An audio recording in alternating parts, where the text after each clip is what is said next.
Now, guys, obviously a couple of big basketball games tonight. We know the playoffs are coming up, but the two best teams in the West went at it, and the Thunder won the game, but the Spurs have the better record, obviously. So my question for you, Law, is what do we think with both these teams moving forward come playoff time? Okay, I had the Spurs winning the championship when I did my fall evaluations and whatnot. And Go Law.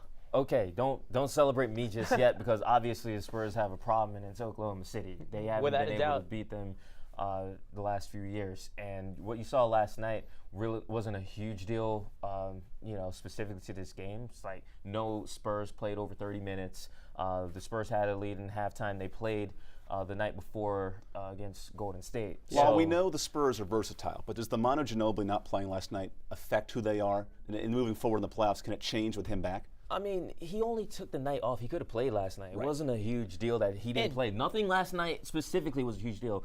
They're fine in the Western Conference, but they need to put a hit out on Oklahoma City. They can't beat them. Oh, without a doubt. You know, the Thunder have had the Spurs number 4 times this year. 10 out of the last 12 meetings they've won.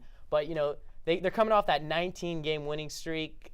They're resting for the playoffs at this time. A tribute to Greg Popovich for, producing one of the league's best defenses and offenses. We're not talking about how great the Spurs team. are. The issue is San Antonio has one problem. Right. And it's the the Thunder. It's the Thunder, there's no doubt. So let's not talk about, look, dude, we don't need to talk about how great Spurs are. Obviously, they're a great team. They're the defending Western Conference champion.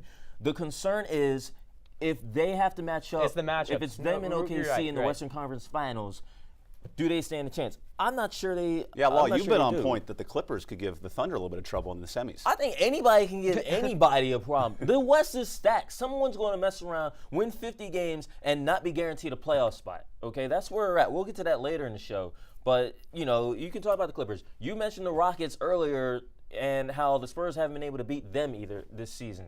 There are teams like Golden State. Golden State's defense is incredible. Memphis, no one's going to want to see them. Memphis, as an AC, beat the Spurs 3 years ago, even though they got swept last year. Anything can happen. And, again, I think San Antonio is the favorite. But if we want to say Oklahoma City is the favorite, if Oklahoma City only has to go through San Antonio as far as the conference finals, I'd have to reassess things. I know. You're absolutely right. Oklahoma City is definitely, they're going to give the Spurs trouble. I just think we're kind of going away from the Spurs' dominance in the past couple months. Well, keep in mind, the seeding's very important, and we'll definitely see what happens. And the Spurs will have that home court advantage.